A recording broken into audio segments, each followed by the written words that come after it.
বিশ্বের প্রথম 10টা দেশের মধ্যে কিন্তু বাংলাদেশ রেমিটেন্স পায়, 10টা দেশের মধ্যে 8ম মনে হয় গতবার হয়েছে পাকিস্তানের পর। এখন কথা হচ্ছে ভারত, প্রতিবেশী দেশ ভারত, ভারত 13 লক্ষ লোক পাঠিয়ে যদি 100 বিলিয়ন পায়, আমি 12 লক্ষ 11 লক্ষ লোক পাঠিয়ে আমি কিভাবে $20 বিলিয়ন পাই, কিভাবে 1/5 হয়, সেই দিকটা নজর দেওয়া দরকার। সেটা নজর দিতে হলে কী হবে, শরীফুল যেটা বললেন, আমি 5 লক্ষ লোক পাঠাবো না বছরে, 10 লক্ষ লোক পাঠাবো না, আমি 1 লক্ষ লোক পাঠাবো, এবং 1 লক্ষ লোক ওই 20 লক্ষ লোকের আর্নিং আনবে। সেইভাবে আমার লোক প্রস্তুতি দিতে হবে। এটি হচ্ছে সরকারের মূল চিন্তা। অভিবাসন ন্যূনতম ব্যয়, একটা অভিবাসী বান্ধব পদ্ধতি করা, তৃতীয় হচ্ছে দক্ষ শ্রমিক পাঠানো।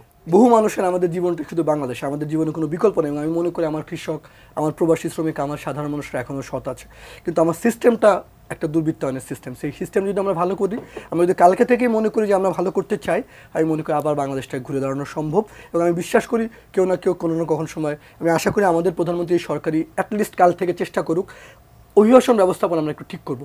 পাসপোর্ট তৈরি থেকে আরম্ভ করে মেডিকেল টিকেটিং সমস্ত কিছু আমরা একটা সিস্টেমের মধ্যে আনবো, যেখানে আমার কম খরচে কর্মীরা যাবে, সবচেয়ে ভালো স্কিল কর্মীরা যাবে।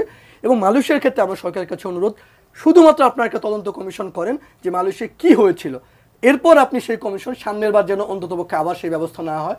কারণ গতকালকের দিনটা আমরা সারাদিন আলোচনা করে ফেরত আনতে পারবো না, কিন্তু আজকের দিনটা, আগামীর দিনটা আমাদের ঠিক করার সুযোগ আছে।